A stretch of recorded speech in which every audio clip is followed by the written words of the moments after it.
Me llamo Aurora García, aunque hace ya bastante tiempo que nadie usa mi nombre completo. Para la mayoría soy simplemente mamá, abuelita o la señora Aurora. Tengo 76 años y cada uno de esos años ha dejado su huella en mi cuerpo y en mi memoria, como si el tiempo quisiera asegurarse de que nunca olvide todo lo que he vivido y también lo mucho que he callado. Vivo sola en la casa que construimos junto a mi esposo Joaquín, quien ya no está, en las afueras de un barrio que hoy llaman residencial, pero que cuando llegamos apenas era una fila de casas sin pavimentar y vecinos que todavía se saludaban por las ventanas. Joaquín murió hace ya 20 años, un diciembre gris, con el televisor encendido pero sin sonido y su taza de café a la mitad sobre la mesa. En más de una ocasión me sorprendo contemplando esa misma mesa, esperando ver su mano temblorosa alcanzar la taza, como si fuera posible que la muerte solo lo hubiera separado por un momento, como si fuera un silencio prolongado pero no definitivo. Después de su partida, me quedé con el hogar y la vida que habíamos levantado juntos. Nuestra hija única, Leticia, que ya estaba casada con un joven abogado de una familia respetable, residía en la ciudad. Nunca me mostré en contra de su enlace matrimonial. Joaquín afirmaba que era un buen partido y que Leticia merecía una existencia tranquila. Yo aceptaba, aunque en mi interior una voz débil me indicaba que ese hombre tenía una mirada que no terminaba de convencerme, como si siempre estuviera calculando, incluso al sonreír. Pero una madre aprende rápido a silenciar sus presentimientos cuando se trata del bienestar de sus hijos. Dejé que Leticia tomara su camino, como ella solía decir, y permanecí en casa rodeada de mis plantas, mis libros y la costumbre de preparar 2 tazas de café, aunque solo una contara con dueño. Durante varios años, la relación con Leticia fue amable pero casi automática.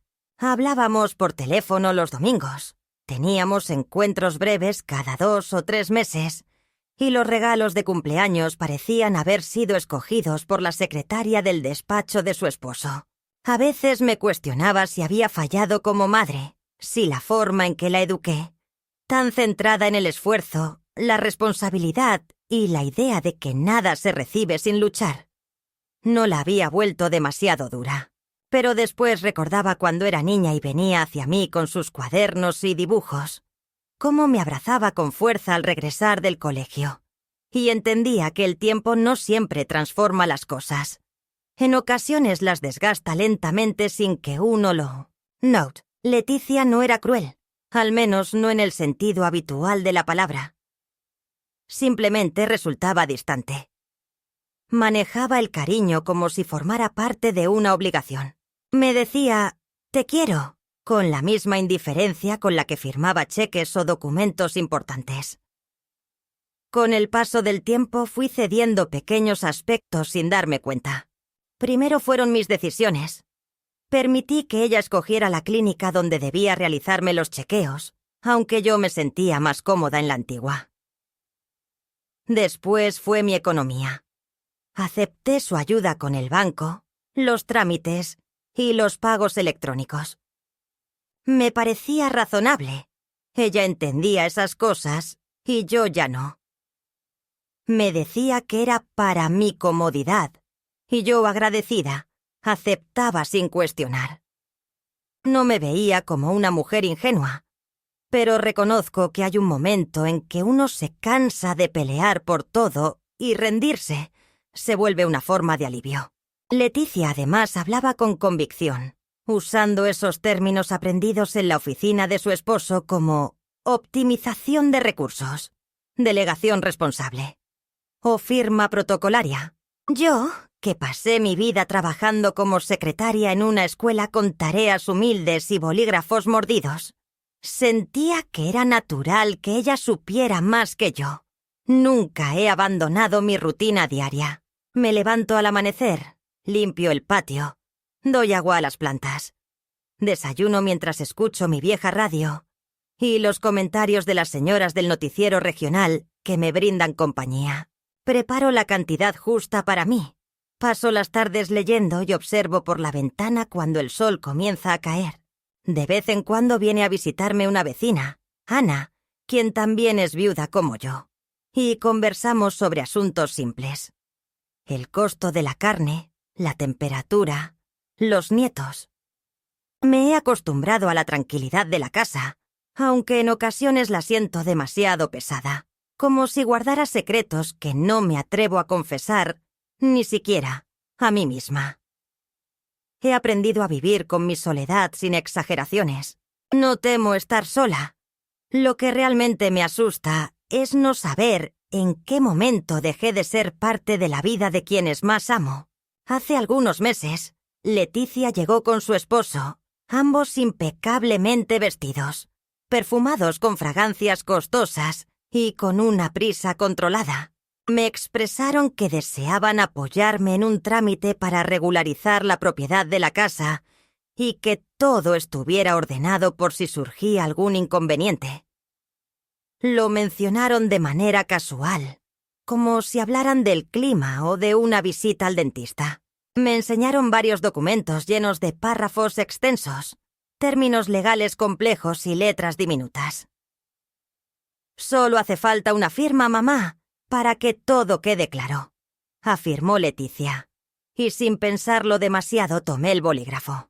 Firmé porque confiaba, porque era mi hija, porque su sonrisa era dulce y además había traído una caja con pasteles. No sentí miedo en ese instante, solo una leve sensación de incomodidad que rápidamente dejé de lado. Me pregunté qué podría suceder. Leticia siempre había sido práctica y detallista. Creí que simplemente estaba velando por mi bienestar. Aquella noche, después de que se marcharon, me senté frente a la mesa y observé la taza que Joaquín había utilizado hace muchos años. Estaba completamente vacía. En ocasiones, en ciertos momentos de silencio, uno empieza a percibir sonidos que antes pasaban desapercibidos. El crujido del suelo, el tic-tac del reloj, los silencios llenos de palabras no pronunciadas. Me cuestioné si había tomado la decisión correcta, si quizás estaba entregando demasiado, si algo de mí aún pertenecía a esta silla, a esta mesa, a este nombre que cada vez escucho menos. Me acosté con una ligera presión en el pecho, esa que no se nota a simple vista, pero permanece como una pequeña piedra en el zapato, recordándote que algo, en algún lugar, ha comenzado a cambiar sin que lo sepas. En ese momento no imaginaba que ese cambio traería la mayor traición que viviría en mi existencia. Todo comenzó a transformarse de manera casi imperceptible, como cuando el cauce de un río cambia solo con mover unas piedras. Unas semanas después de aquella visita, en la que firmé los papeles que Leticia me presentó con tanta confianza, empecé a percibir ciertos detalles que no logré comprender al instante. Primero llegaron las llamadas del banco. Una voz cordial me preguntó si estaba segura de querer cancelar mi cuenta de ahorros, aquella en la que recibía la pensión y algunos ingresos ocasionales. Contesté con sorpresa que no había hecho ninguna solicitud. Me explicaron que podría tratarse de un error y que verificarían la información. No le di mucha importancia. Pensé que tal vez era un fallo en el sistema o que Leticia, encargada de ciertos pagos, había cometido un equívoco. Al fin, no se trataba de un aviso urgente, sino de una confirmación. Expresaban su reconocimiento por la transferencia finalizada de la propiedad al fideicomiso familiar García González y me garantizaban que todo se había efectuado conforme a las reglas establecidas. Observé el documento con el ceño fruncido. El membrete tenía un diseño refinado. Las frases estaban cuidadosamente elegidas, pero algo no encajaba. Jamás había escuchado hablar de ningún fideicomiso. En casi 8 décadas de vida, nunca permití que algo tan valioso como mi hogar, la casa donde viví toda mi existencia, quedara en manos ajenas. No podía ser cierto. Sin embargo, a medida que seguía leyendo, la verdad se hacía cada vez más evidente. No era un fallo. Era el resultado directo de lo que firmé aquella tarde. Una sensación de frío me recorrió desde los pies hasta la nuca. Busqué Revi. Entonces recordé que justo antes de irse, Leticia dijo: «Tú guárdalo, o si prefieres me lo llevo y lo archivo junto con todo lo demás en casa para que no se extravíe». Confié y respondí con una sonrisa: «Claro, llévatelo. Qué práctico. Qué organizada es mi hija». En ese momento pensé que era una muestra de afecto. Ahora empezaba a sonar sospechosamente como un plan intencional. Intenté tranquilizarme. Me preparé una infusión y salí al patio para tomar aire. Pero no era suficiente. Mi corazón latía con rapidez, invadido por una mezcla de ansiedad, incredulidad y una vergüenza que no lograba entender de dónde provenía. ¿Vergüenza por qué? ¿Por haber sido ingenua? ¿Por haber confiado en mi propia hija? El vecino, el señor Darío, me saludó desde su reja.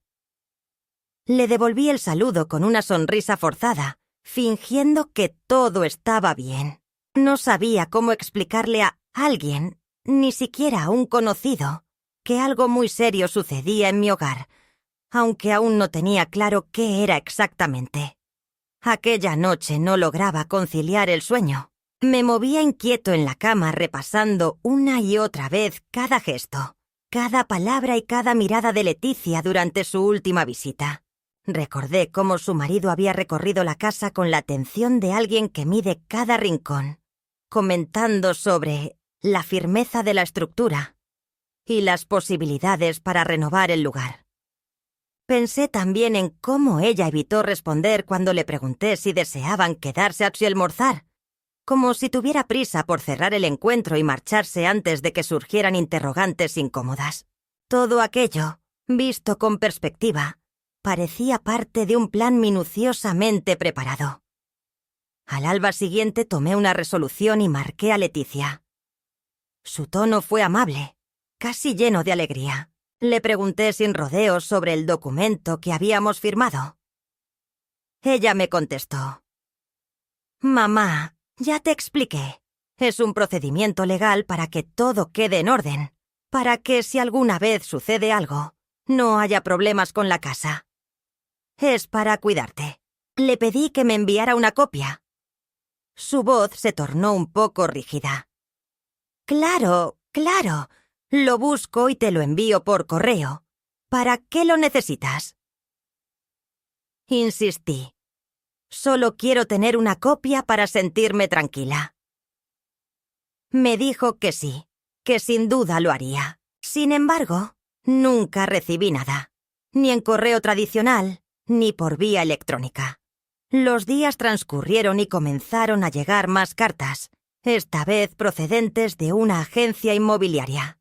El encabezado decía: «Estamos a su disposición para asistirla en el proceso de adaptación hacia un hogar que se ajuste mejor a sus requerimientos».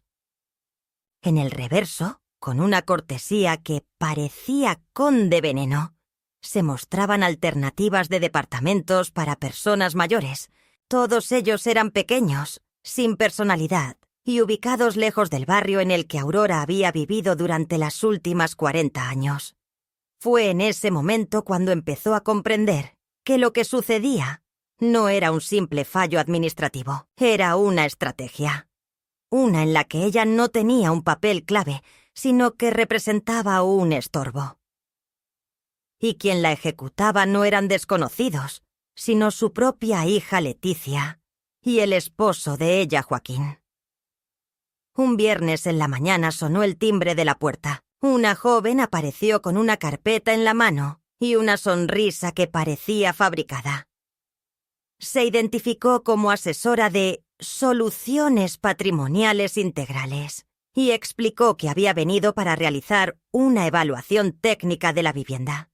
Al preguntarle quién la había enviado, Contestó que había sido requerida por los nuevos administradores del fideicomiso. Aurora se negó a permitir su entrada, pero antes de partir, la asesora le dejó una hoja donde figuraban las fechas programadas para futuras visitas. Parecía que esa casa, su refugio y su historia, ya no le pertenecía completamente. Me quedé sola en la entrada, con el papel temblando entre mis dedos. Algo en mi interior se quebró. Aquello que había estado sosteniéndose con fragilidad durante tanto tiempo. Sentí ira, sí, pero sobre todo una tristeza profunda, densa, como un abismo sin fin. Me senté en la silla del comedor y me envolví en mis propios brazos. Esto no puede ser justo. Me repetía una y otra vez, aunque una parte de mí entendía que quizás sí podría serlo, si firmé sin estar consciente. Esa firma que di con ojos cerrados, con el corazón lleno de fe, pudo haber sido mi propia condena al despojo. Aquella noche llamé a Teresa, amiga inseparable desde siempre, jubilada como yo, pero mucho más precavida. Siempre atenta. Le relaté todo desde el principio, sin esconder un solo detalle. Hubo un silencio largo al otro lado del teléfono. Después, su voz sonó clara y decidida. Aurora, eso no es amor. Eso es maltrato. Y no podemos permitir que continúe. Fue la primera vez que alguien puso nombre a mi sufrimiento con las palabras adecuadas. No era un simple malentendido, ni una diferencia de opinión. Era una traición profunda. Y aunque me doliera en el alma, debía asumirla, porque esa casa no era solo un refugio. Representaba mi historia, mi esfuerzo, mis memorias, mi respeto propio. Y alguien había decidido que todo eso podía negociarse, transferirse, venderse, sin siquiera mostrarme el mínimo respeto. Aquella noche dormí con el teléfono sobre la mesita de noche, encendido y con el volumen al máximo, como si aguardara una llamada que confirmara que todo había sido solo un mal sueño, una exageración, una pesadilla pasajera causada por la vejez. Sin embargo, el teléfono no emitió ningún sonido. Al amanecer, mientras preparaba el agua para mi té, observé el entorno como si fuera la primera vez que veía la casa. Las paredes desgastadas, las cortinas que cosí junto con Joaquín en nuestra luna de miel, las plantas que él cuidaba con dedicación, y que desde su ausencia sobrevivían únicamente por mi persistencia. Cada objeto contenía una historia, una razón para estar ahí. Cada rincón narraba algo sobre nosotros, sobre los días felices, los complicados, los silencios compartidos y las risas que ahora vivían solo en mi recuerdo. Aún así, todo ese mundo personal corría el riesgo de desaparecer porque yo, confiada, firmé un papel sin leer, entregando mi historia a quienes creí que la cuidarían. Llamé al banco y pedí comunicarme con el departamento legal. Me pusieron en espera un buen rato. Cuando por fin una voz agotada respondió, expliqué que necesitaba saber sobre movimientos recientes, transferencias y cambios en la titularidad. Me solicitaron mi número de cliente y mi identificación. Al mencionar la cuenta de ahorros que había mantenido por más de 20 años, me informaron que ya no estaba activa. Me dijeron que le habían cerrado y trasladado a otra cuenta ligada al fideicomiso García y González. Era el mismo nombre que figuraba en la carta de los abogados. Quise pedir más información, pero me dijeron que, como ya no aparecía como titular directa, debía obtener permiso de la administradora. Leticia, mi hija. Colgué con un nudo en la garganta. El té se había enfriado por completo. Me senté a la mesa y permanecí allí, inmóvil, durante largo tiempo. No sabía qué hacer ni a quién recurrir. Pensé en llamar a Teresa de nuevo, pero sentí vergüenza. ¿Cómo contarle que mi propia hija había tomado control legal de todo lo que había construido? ¿Cómo explicar que, siendo una mujer lúcida, funcional, sin enfermedades mentales ni deterioro cognitivo, había caído en una trampa tan burda y a la vez tan elaborada. Justo en ese instante llegó el primer mensaje de texto. Era corto, casi informal. Mamá, mañana pasamos con Raúl para ver lo del espacio del fondo. Queremos empezar las refacciones antes del invierno. No te preocupes, no molestamos. No había saludo, ni interés por saber cómo estaba, ni una aclaración sobre qué quería decir exactamente con espacio del fondo. El tono era el de alguien que da por seguro que todo le pertenece. De alguien que ya no considera necesario pedir permiso porque se siente dueño absoluto. Me puse de pie. Abrí la puerta posterior y miré hacia el fondo del terreno. Allí estaba el viejo galpón donde Joaquín guardaba sus herramientas. Ese lugar polvoriento y lleno de recuerdos que durante años había servido como refugio para sus invenciones, reparaciones y sus momentos de soledad creativa. Nadie lo había usado desde su fallecimiento, pero yo nunca permití que se tocara. Era su espacio, su santuario. Y ahora mi hija quería convertirlo en... ¿Qué? ¿Un quincho? ¿Una oficina? ¿Un cuarto para alquilar?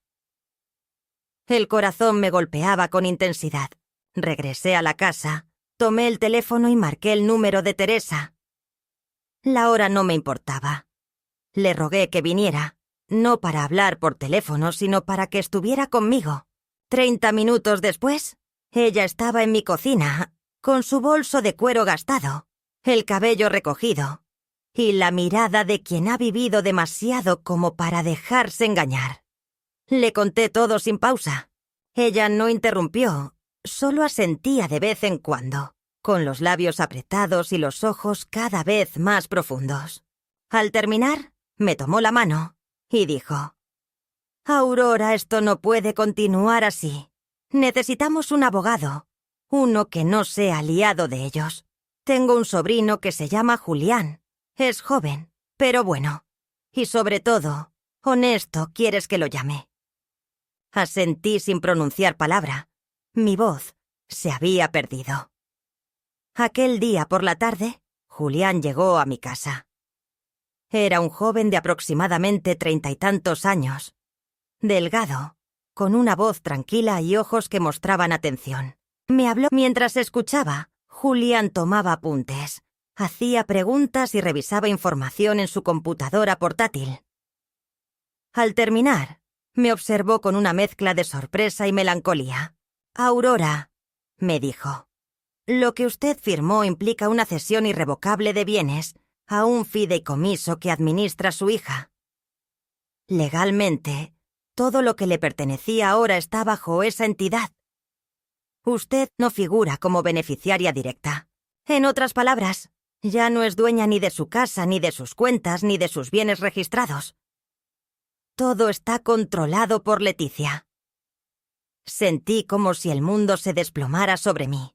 Pero antes de que las lágrimas me vencieran, Julián agregó: «Sin embargo, hay irregularidades.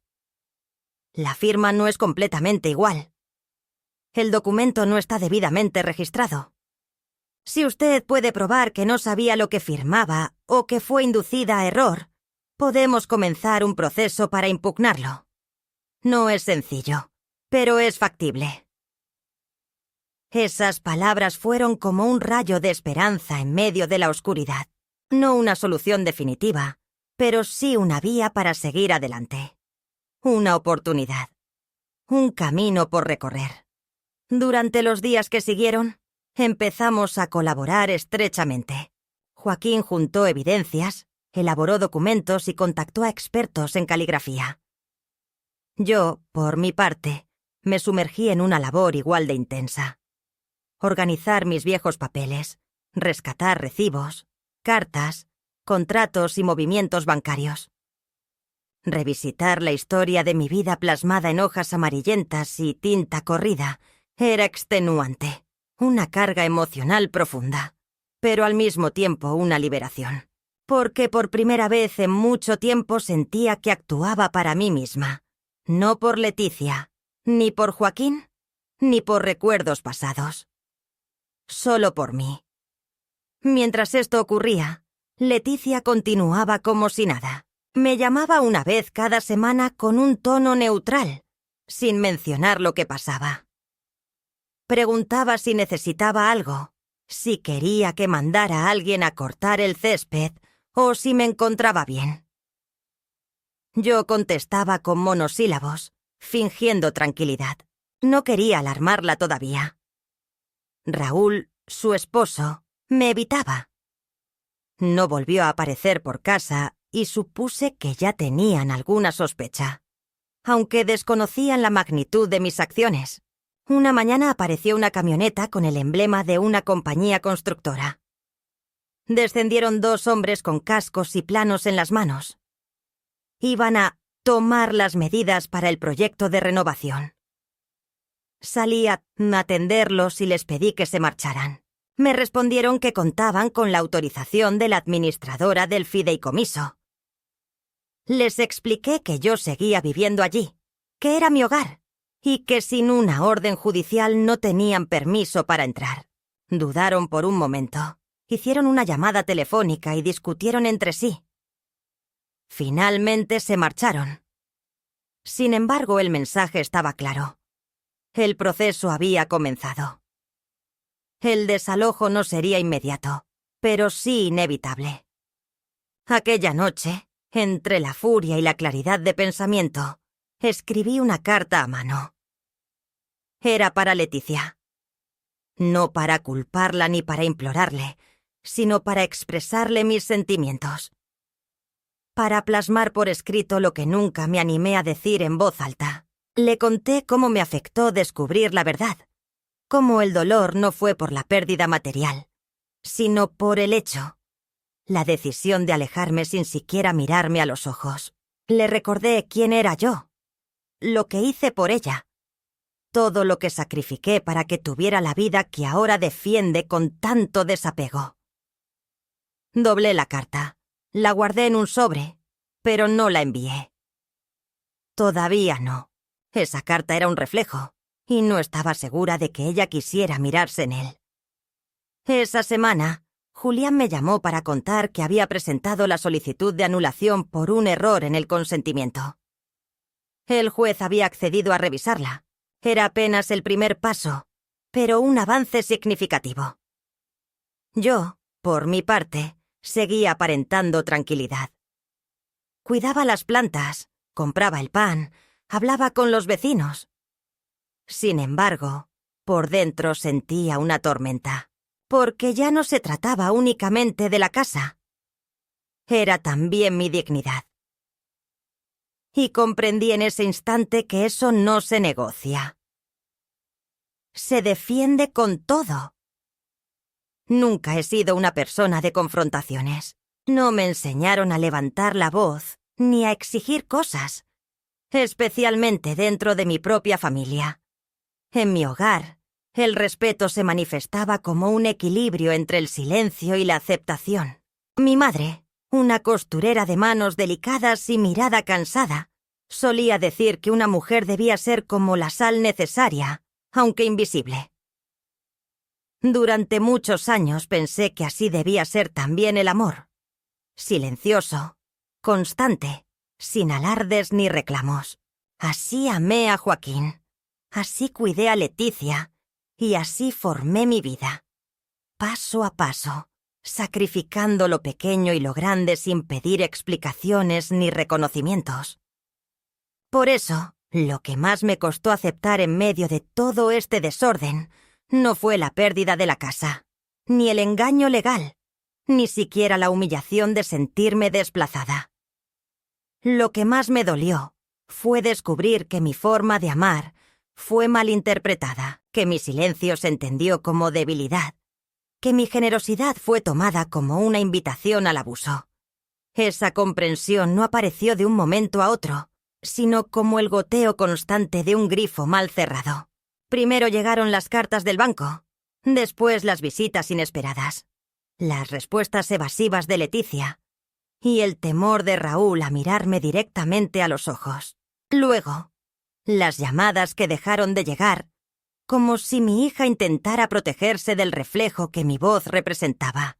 Cada día traía una señal nueva. Cada hora reforzaba una verdad más profunda.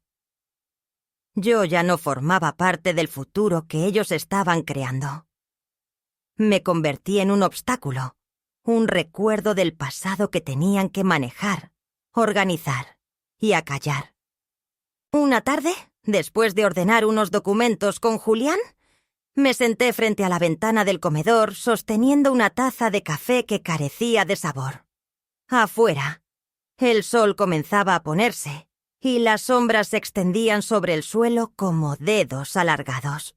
En ese instante, recordé un episodio de hace muchos años, cuando Leticia tenía apenas 8 años y había perdido su primer diente. Lloraba sin consuelo, no por el dolor físico, sino porque creía que ya no sería la misma sin esa pequeña parte de ella. Me senté al borde de su cama y le expliqué que a veces perder algo era parte inevitable de crecer. Que dolía, sí, pero que también permitía que algo nuevo pudiera nacer. Ahora, tantísimos años después, yo era la que lloraba por haber perdido una parte de mí. No un diente ni un objeto, sino algo mucho más profundo. La confianza en mi propia hija. Y me preguntaba si, igual que entonces, ese vacío dejaría espacio para algo mejor. Precisamente en esa combinación de melancolía y pesar, tomé una determinación. Ya no quería continuar siendo la mujer que anhelaba empatía. Deseaba convertirme en la mujer que se defendía, que exigía respeto, que no permitía que otros modificaran su historia. Me incorporé. Fui al armario y saqué una caja de madera donde guardaba las cartas de Joaquín, las imágenes de nuestra boda, los cuadernos escolares de Leticia y una carpeta con documentos que conservaba por rutina, sin imaginar que ahora serían mi protección. Allí había escrituras, recibos, contratos de mantenimiento, anotaciones firmadas por mí en años anteriores. Llamé a Julián y le pedí que viniera al día siguiente. Quería revisar todo con él y preparar una carpeta completa para el juez, para que no quedaran dudas sobre mi capacidad, mi memoria y mi rectitud. Aquella noche apenas dormí. Soñé con Joaquín. Nos encontrábamos en la antigua estación de tren donde solíamos encontrarnos cuando él trabajaba en la compañía de transporte. Él sonreía desde el andén y yo corría hacia él, pero mis pies no tocaban el suelo y la distancia jamás disminuía. Al despertar comprendí que ese sueño era una manera de recordarme que no estaba sola, que aún conservaba la fortaleza para continuar. Julián llegó puntual, como de costumbre, con su ordenador, su cuaderno para apuntes y esa combinación única de profesionalismo y cercanía que lo distinguía de otros abogados. Pasamos largos momentos analizando documentos, organizando fechas y construyendo una historia legal clara y coherente. Al concluir la jornada, me miró fijamente y afirmó con seriedad: «Estamos listas para solicitar las medidas cautelares. Esto permitirá que el juez prohíba cualquier modificación sobre la propiedad hasta que se resuelva el fondo del caso. Es una protección temporal, pero indispensable». Asentí sin dudar. Ya no me preocupaban los términos técnicos. Me importaba tener a alguien que realmente me apoyara, que mi voz fuera escuchada. Durante esa misma semana, tuve una visita inesperada. Martina, la hija mayor de Leticia, mi nieta que estudia arquitectura en la ciudad, apareció después de varios meses. Me abrazó con fuerza, mostrando ese amor genuino que aún conservaba desde su infancia. Nos sentamos a conversar, y poco a poco, espontáneamente, comenzó a contarme. «Abuela», me dijo, «mamá está actuando raro. Dice cosas sobre ti que no logro comprender. Que estás confundida, que malgastas tus recursos. Pero yo te veo bien, mucho mejor que muchos. No comprendo por qué ahora todo es tan secreto. Me asusta. Sentí que algo dentro mío se abría. No por el miedo, sino porque seguía habiendo alguien en la familia capaz de ver con claridad. Le confesé. No todos los detalles, pero sí los puntos clave. Le comenté que había firmado un papel sin comprenderlo, que había perdido el dominio sobre la casa y que ahora luchaba por recuperarla utilizando vías legales. Ella no se mostró sorprendida, solo bajó la vista y mencionó: sabía que algo no andaba bien. Luego me abrazó fuerte. Cuenta conmigo para lo que necesites. Si requerís testigos o querés que declare cómo te encontré, cómo estás, no permitiré que te lastimen.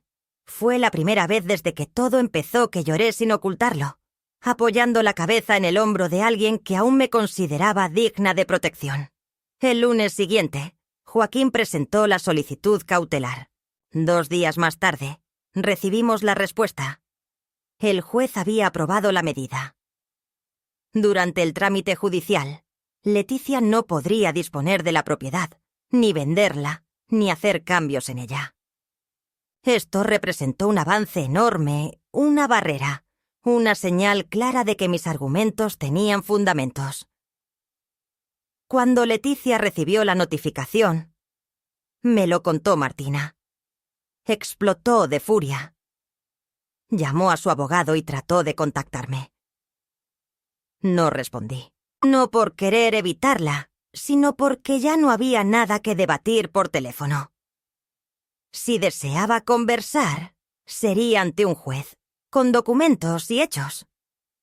Durante los días que siguieron, comencé a percibir cambios delicados. El jardinero que siempre llegaba sin avisar dejó de presentarse. Las llamadas del banco aumentaron en número, pero esta vez su tono era respetuoso.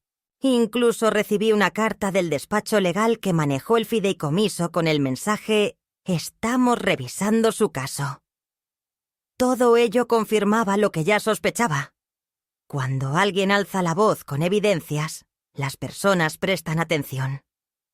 No porque valoren tu verdad, sino porque temen la consecuencia de su responsabilidad. En medio de todo ese ir y venir, me enfoqué en ordenar la casa.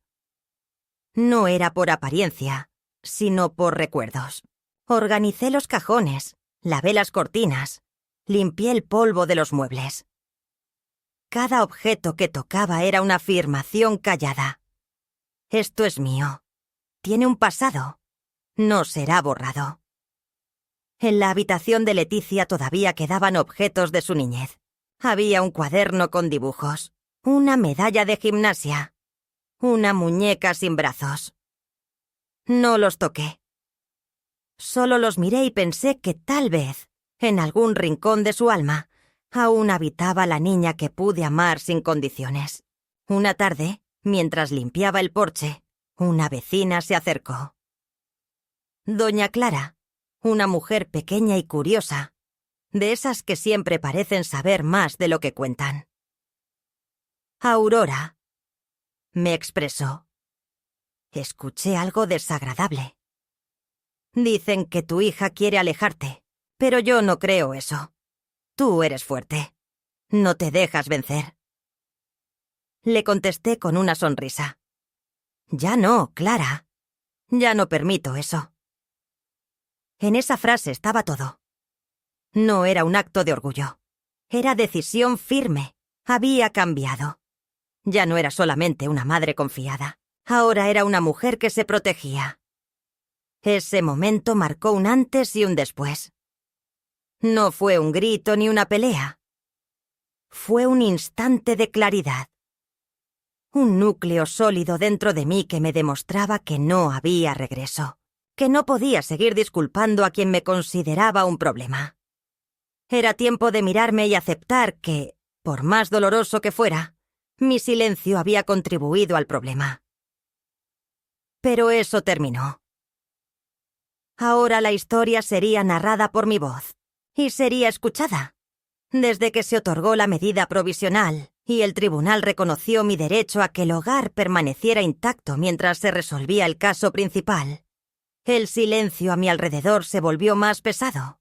Era como si esa decisión temporal hubiese roto la cortina de complacencia que Leticia y Raúl habían tejido en mi contra durante tantos años.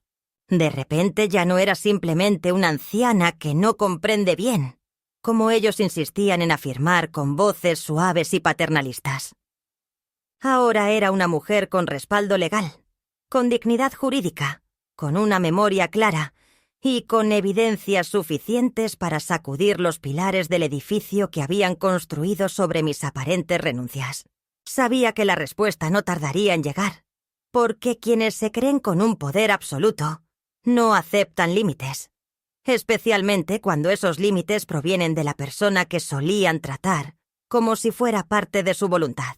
No transcurrió ni una semana desde la notificación del juicio, cuando Leticia apareció en mi puerta sin previo aviso. Llamó con insistencia al timbre, como si quisiera atravesar el aire con su impaciencia. Al abrir, vi sus labios apretados, la mirada fija y la expresión de alguien que ha decidido no fingir cortesía esta vez. Entró sin esperar que la invitara, como solía hacer siempre, y eso fue lo primero que capté. La naturalidad con la que pasó el umbral, como si aún tuviera derecho a este lugar. Traía una carpeta bajo un brazo y su celular en la otra mano, como quien viene a concretar un acuerdo en lugar de iniciar una charla. Me acomodé en el extremo de la mesa del comedor y ella se sentó frente a mí. Abrió un folder y me entregó varios documentos. Con voz seria me dijo: «Mamá, esto tiene que acabarse. Nos estás generando muchos problemas. Hay personas esperando, casos abiertos y dinero implicado. ¿Qué quieres lograr? ¿Destruir el único bien que compartimos como familia?» La observé en silencio por unos instantes, no por temor, sino para analizarla bien. Mi hija, mi única hija. Nacida en un invierno helado entre sufrimientos y lágrimas de dicha, la que llevaba mi apellido y la esencia de Joaquín. Ahora era una mujer fuerte, con un discurso aprendido y una mirada que esquivaba la mía. No di respuesta en ese momento. Tomé las hojas y las leí despacio. Se trataba de una propuesta de acuerdo, firmada por su abogado, donde me invitaban a mudarme, de forma voluntaria, a un apartamento de una sola planta con los gastos cubiertos por el fideicomiso y una compensación económica simbólica por colaborar. A cambio debía renunciar a todas las demandas y firmar una ratificación de cesión para impedir futuras disputas.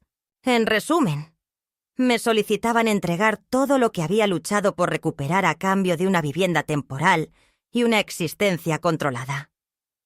Me quité los lentes despacio, los posé sobre la mesa y respiré profundamente. ¿Sabes qué quiere decir simbólica?, le pregunté. Leticia parpadeó confundida. No esperaba que hablara así, tan directo. Simbólica significa que vos sos quien decide cuánto valgo. Y parece que no es mucho. Ella soltó un suspiro de frustración. No hagas esto más complicado, mamá. No te das cuenta de que te estás quedando sola. Estás desuniendo a la familia. Esa frase me hirió, pero de una manera diferente.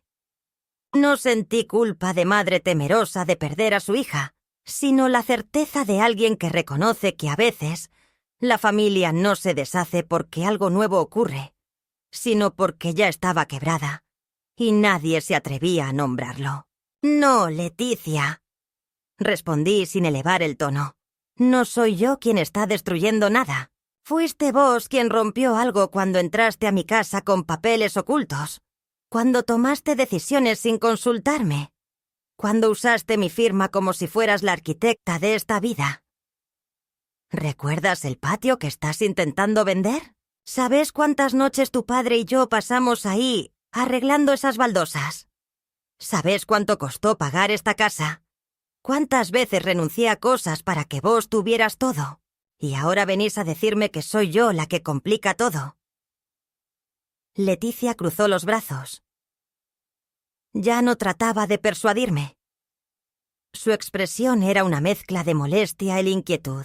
Raúl no estaba presente, pero lo imaginé detrás de todo esto, impulsándola a solucionar el problema materno de una vez por todas.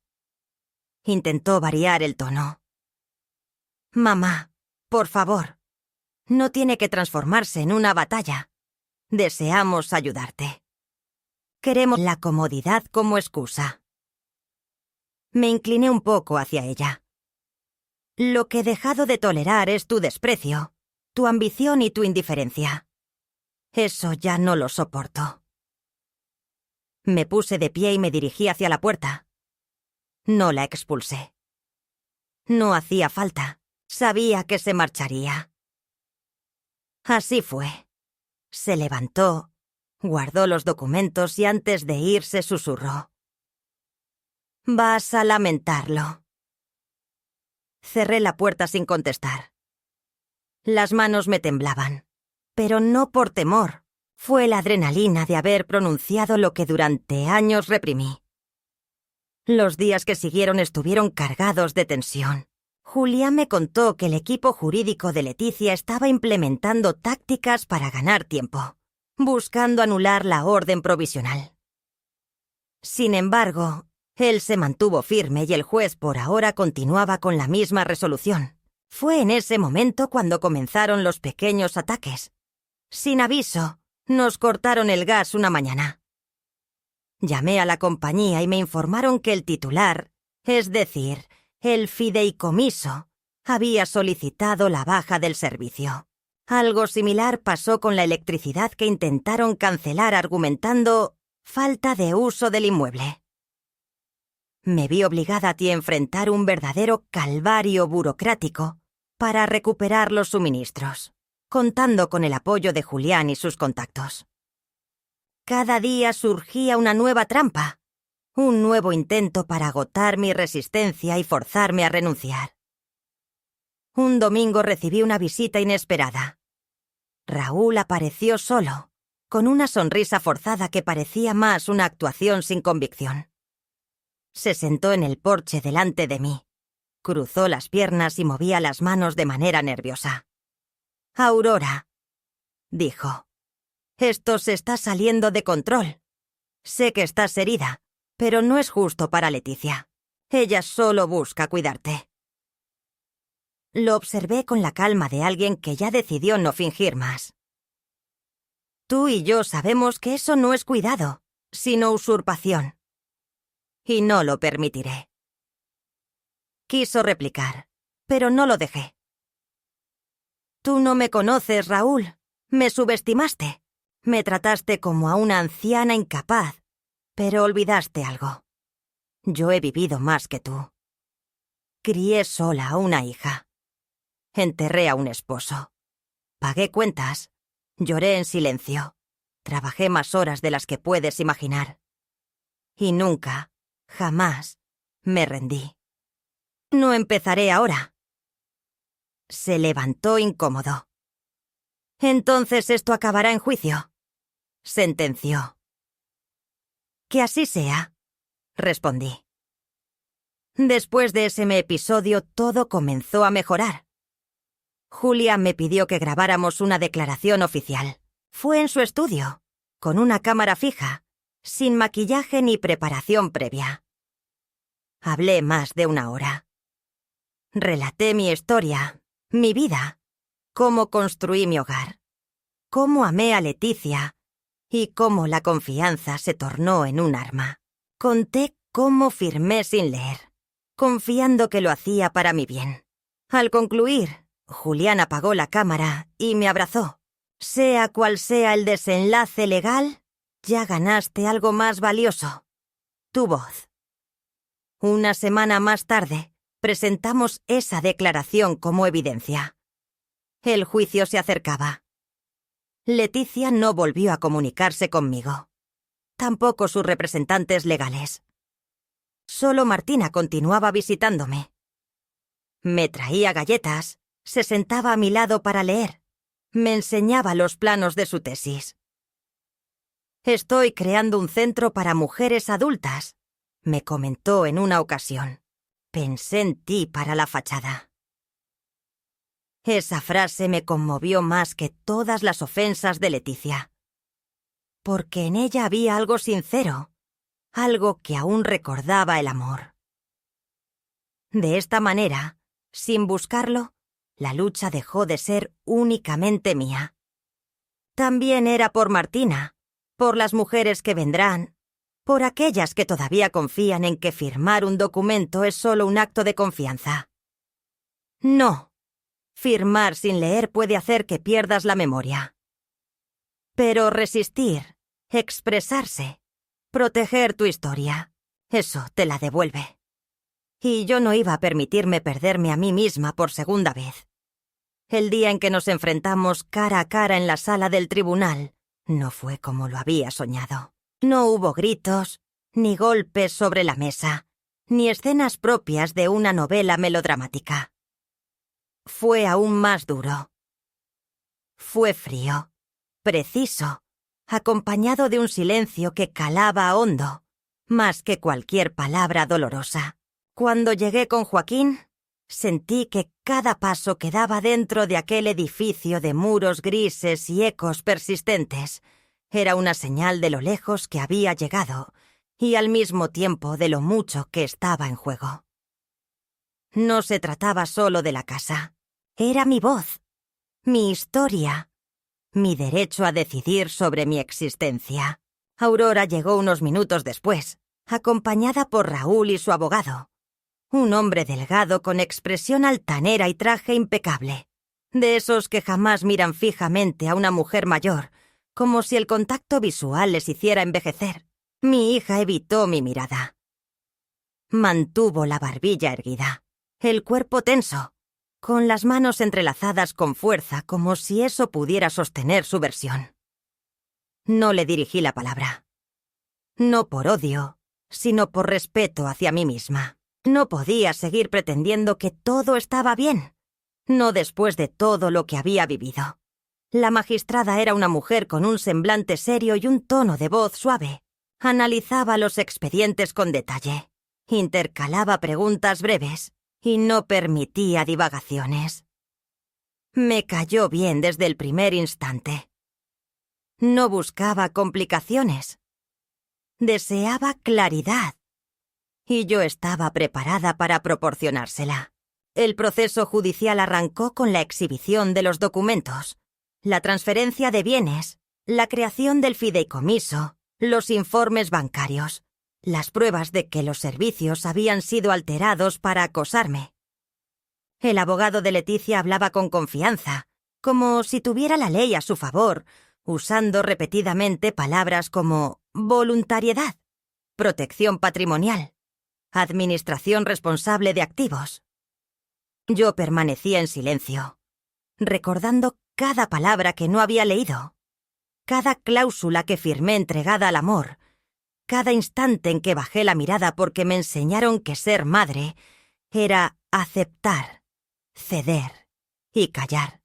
Después llegó mi momento. Joaquín se puso de pie y me entregó la palabra. Me levanté despacio. Caminé hasta el podio sin ayuda, sin bastón, sin apoyo de nadie. Quise que me vieran tal cual soy. Una mujer completa, consciente, presente. Respiré profundamente y comencé a diablar. Relaté mi historia sin lágrimas, sin adornos ni exageraciones. Pronuncié mi nombre completo, mi edad, mi profesión de toda la vida y mi viudez prematura. Mencioné a Joaquín, cómo juntos construimos el hogar ladrillo tras ladrillo, y cómo cada espacio estaba cargado de recuerdos. Hablé también de Leticia, sus primeros pasos, sus noches con fiebre, los uniformes que planché, los cuadernos que forré y las fiestas de cumpleaños que organicé sin ayuda alguna. Relaté cómo firmé sin comprender plenamente, cómo la confianza fue manipulada cuidadosamente, cómo el amor se transformó en una táctica legal. Presenté las cartas, las grabaciones y los testimonios que sustentaban mi historia. Solo anhelaba recuperar lo que me pertenecía, el control sobre mi vida, la llave de mi hogar y la libertad para tomar mis propias decisiones. Al concluir, la jueza asintió con una leve señal y me indicó que regresara fiel a mi sitio. Al hacerlo, percibí por primera vez la mirada de Leticia hacia mí. Sus ojos brillaban con lágrimas, pero no pude distinguir si era por ira, remordimiento o temor. Entonces tomó la palabra Martina. Había sido convocada como testigo por petición de Joaquín, aunque no estaba en la obligación de asistir. Sin embargo, decidió hacerlo. Se acomodó con la espalda erguida y habló con seguridad. Contó que durante esos meses había visitado a su abuela y que nunca la vio confundida, ni deteriorada, ni incapacitada. Afirmó que estaba más clara que muchos adultos jóvenes que conocía. Martina respondió que no de forma directa, pero que el ambiente era evidente. Nadie consultaba a la Aurora, solo la mantenían informada. Señaló que su lugar había cambiado de madre a obstáculo en pocos meses. Su declaración fue breve, pero potente. Al salir, me dio una sonrisa que reconfortó mi espíritu. La jueza optó por tomarse algunos días para reflexionar antes de emitir un veredicto. No habría una decisión inmediata. Salimos del tribunal en completo silencio. Julia me apretó el brazo con ternura y me dijo que había actuado correctamente. En ese instante comprendí que, más allá del resultado, había recuperado algo fundamental: el respeto hacia mí misma. Aquel me pidió entrar. Dudé por un instante, pero acepté. Nos sentamos en la sala, cara a cara. Me confesó que no supo cómo manejar la situación, que sintió que yo me estaba debilitando y necesitaba ayuda, pero que cometió errores. Dejó que Raúl tomara muchas decisiones y ella misma también se equivocó. La observé sin emitir palabra. No era momento para facilitarle las cosas. Quería oírla sincera, sin máscaras. Me dijo que nunca pensó que yo reaccionaría de aquella manera, pues siempre había hecho lo que proponíamos, y creyó que esta vez sería igual. Allí estaba la verdad. No fue un fallo, sino una expectativa de obediencia. Le respondí que se equivocaba y que me había subestimado. Bajó la mirada y preguntó qué sucedería ahora. Encogí mis hombros y le dije que lo que él determine, pero que más allá del aspecto legal nuestra relación ya no sería la misma. Y esto no por cuestiones judiciales, sino por razones humanas. Sus ojos se llenaron de lágrimas y me preguntó si alguna vez la perdonaría. La miré largo rato y le dije que no hoy, y quizás nunca por completo, aunque eso no dependería del juez, sino de ella. Se marchó sin despedidas, solo con un suspiro apenas audible. Lo siento. Y esta vez no deseé que permaneciera. Cerré la puerta y sentí un agotamiento profundo, pero también una sensación liberadora. Como si al fin, después de tanto tiempo en penumbra, pudiera comenzar a respirar con calma. La noticia llegó una mañana de agosto, justo cuando los primeros rayos del sol tocaban suavemente las baldosas del jardín y las plantas recuperaban su vitalidad tras el frío invernal. La carta estaba en un sobre blanco, simple, sin adornos ni detalles especiales. Joaquín me llamó temprano, con voz tranquila. «Ya está», me dijo. «Hemos ganado». No gritó ni festejó. Solo habló con la serenidad de quien sabe que la justicia, cuando se demora, no se celebra con júbilo, sino con un suspiro pausado, como el primer trago de agua en medio del desierto. Me senté en la mesa del comedor con la carta aún sin abrir entre las manos. No tenía apuro por leerla.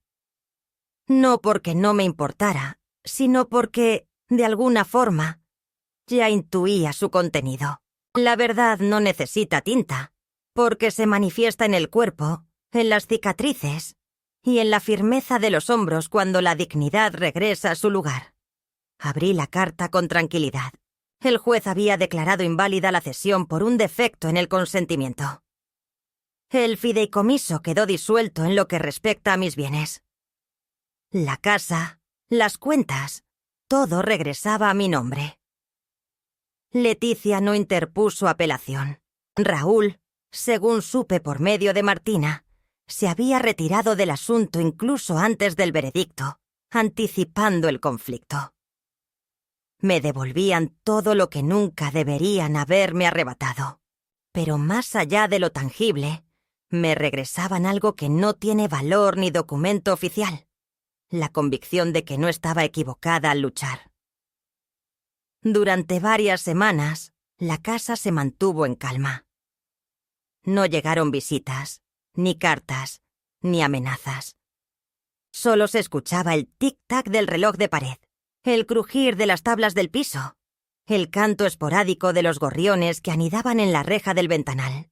Pasaba las tardes en el jardín, regando las plantas, leyendo o simplemente contemplando el cielo. Nadie me acechaba, nadie decidía por mí. Volví a ser dueña, no solo de la propiedad, sino de mis decisiones, de mis tiempos, de mi silencio. Leticia no regresó a la casa. Me envió una carta, pero no la abrí. La guardé en un cajón junto a otras cosas que todavía no estoy preparada para enfrentar. No sé si algún día lo estaré. El perdón no es un deber, es una opción. Y ahora no lo necesito. He comprendido que algunas heridas no se sanan con palabras, sino con hechos. También que no todas las puertas deben volver a abrirse solo por haber sido cruzadas alguna vez con amor. Aurora sigue viniendo a visitarme. Ahora trae consigo a su hermana menor, quien apenas conserva recuerdos de los días felices en este hogar. Compartimos momentos jugando a las cartas, cocinando juntas y a veces simplemente charlando sobre temas cotidianos. Me prestan atención y me observan.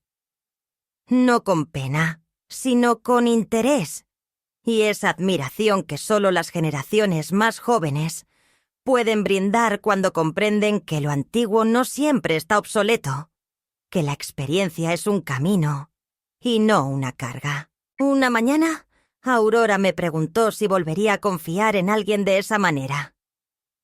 Le dije que sí, pero que ya no firmaría con los ojos cerrados. No porque haya aprendido a desconfiar, sino porque entendí que el amor nunca debe sobrepasar al sentido común.